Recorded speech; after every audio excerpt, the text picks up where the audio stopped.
Hi everyone, it's Brenda from Crafted Sessions here again. I'm just going to show you a quick video using some of Tim Holtz's new releases.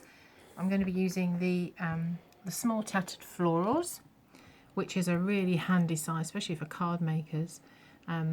There's 3 different styles of flowers. There's 2 6-petaled flowers, different shapes. Then the daisy one, and you can see 4 sizes of the leaves and branches, well, a branch. So it's really useful, very simple to use. So what we're going to be doing is this one today, and we're going to be doing a background using the new Oxide ink pads. I'm going to be using the fossilised amber and the broken china, using obviously this daisy type die from the small tattered florals. This card, these flowers, obviously using the other shaped flower die, they were just cut out of ordinary card, spritzed the card till it was wet, scrunched it up, really scrunched it up, and let it dry, layer it all up. And as you can see, it makes quite a sort of a dimensional flower, which is really nice to do. But so we're just doing these ones today that are flat, less dimension to them. So if we start, I'm just using a piece of white card. I'll start with the fossilised amber oxide pad. Excuse me. They are a pigment dye ink fusion, and the pigment in it makes it really lovely for stamping. You get nice crisp images. So I'm just going to pop that. You can do this pad with a direct to paper technique with your pad if you want. I'm just using the blending tool so I can get it exactly where I want it to be. Just doing a really simple background with these. Not fiddling with anything. Oh look, I've got ink over my hands. Excuse me, look at that. Ignore those little patches. I'll cover them up with some flowers. You'll never know they were there. So I've got the colour down. Now I'm just going to give it a good spritz with some water. You can see it makes them all blend nicely together. And then give it a dry. Once it's drying off, I get a little bit of a tissue here. It's seeping over the edges. Just get most of the water off it. And then I'll show you how you get that oxidised effect with the ink. If you just do like individual spritz, so you got little blobs of water on there. Dry it off. You can see where I just did that. I'll just do it again there so you can see. Dry that off.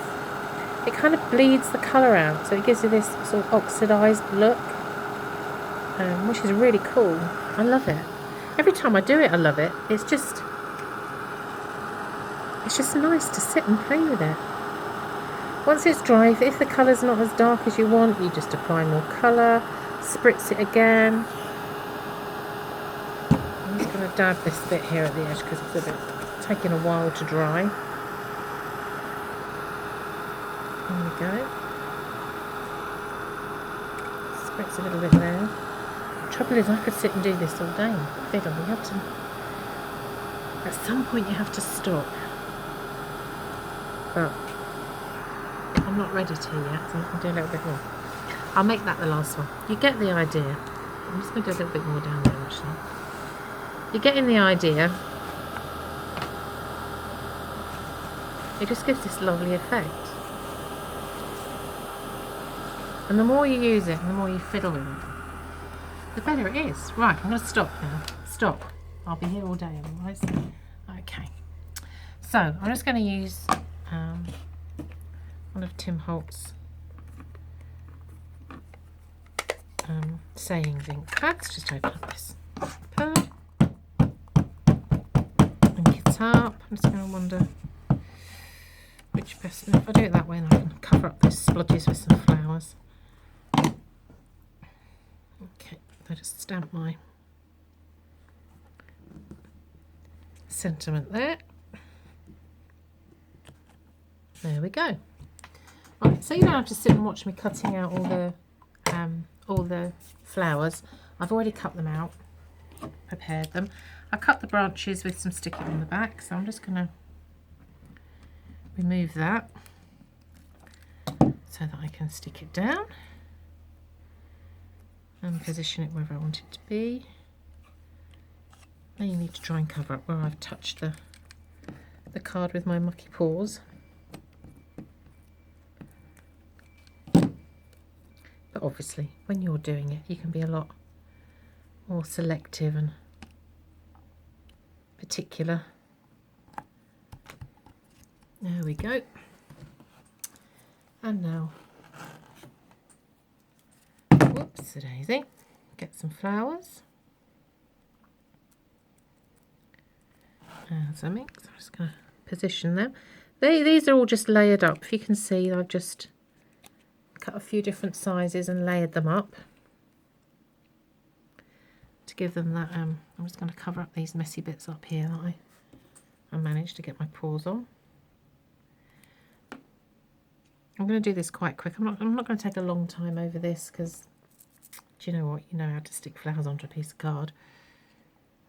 Just to give you the idea, really.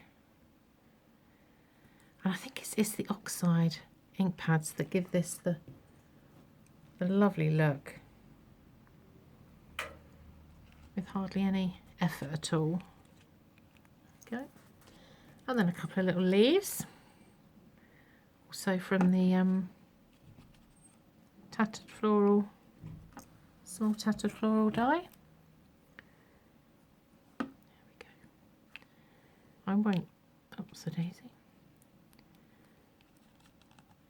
I'll just stop with that. But I've got lots more leaves cut out. I'll finish them off later, but as I say, you don't have to sit and watch me do that.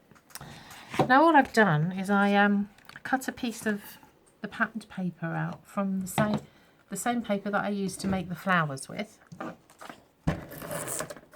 Any patterns, whichever colours take your fancy. I mean, it's nothing special, just a piece of patterned paper. Just cut a strip and laid it down. I've also cut out and layered up some mounts, so just white with black on, and then just pop a bit of adhesive on the back here. I mean, obviously you'll take much more time than I'm doing. I'll stick it down, and there we have it. So I put that one on because obviously that's got more flowers and leaves on it. That's the one I did earlier. So really simple oxidized background with the new Oxide ink pads, and I'm using the small Tattered Floral die from Tim Holtz. Very simple to do, and if you haven't got any of the Oxide ink pads yet, get some. They're fun. You'll love them. I'll see you soon. Take care. Bye bye.